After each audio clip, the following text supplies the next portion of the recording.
before I learned acceptance, there was a quite a long way before that happened.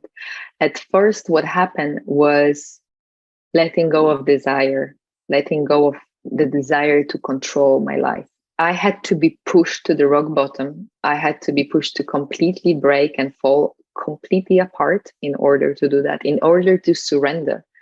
Because when you live and grew up in such a little safe environment, what happens is you learn to control your environment. You learn to control yourself in order to build that sense of security, that sense of safety. And by trying to control yourself and your life, you judge that the certain way is the right way for you. You judge that, the certain path is the right path. And the truth is you can't possibly know which path is right. And going even further with that thought, every path is the right path, because every path will eventually lead you to reconnection to yourself. You can make this path longer, you can make it more painful, you can make it more complicated, but every way is the right way. Right? There isn't just, it almost doesn't matter what you do in your life and who you become and where you live, as long as you are going in this direction of experiencing truly who you are from the alignment and the connection to your soul.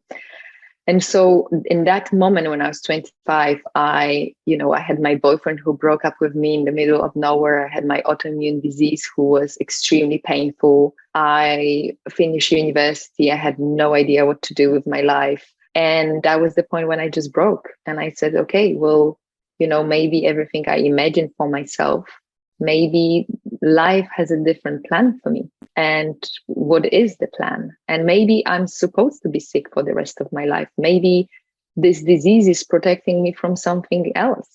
At the end of the day, you can't know what you are gaining or losing by, being in a specific experience. So we should never judge this experience as bad or good, because maybe this experience is the perfect experience we are supposed to go through in that specific moment.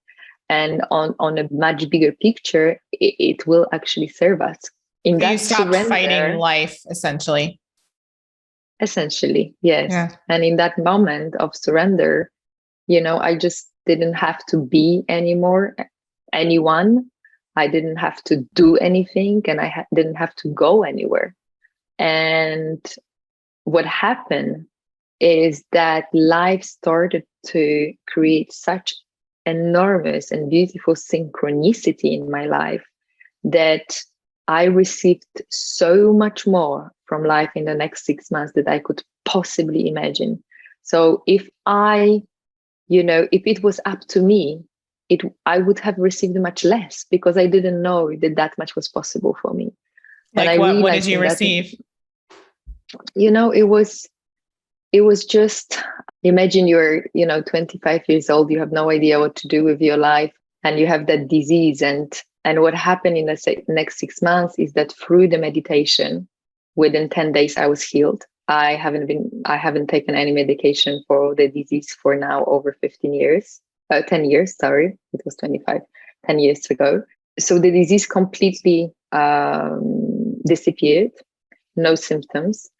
I got a job offer that paid within 2 weeks of work for almost a year of my apartment that I didn't have. So the apartment, I've got a beautiful apartment of my friends who lived back then in California and offered me to basically rent their home for half price. It was just abundance after abundance.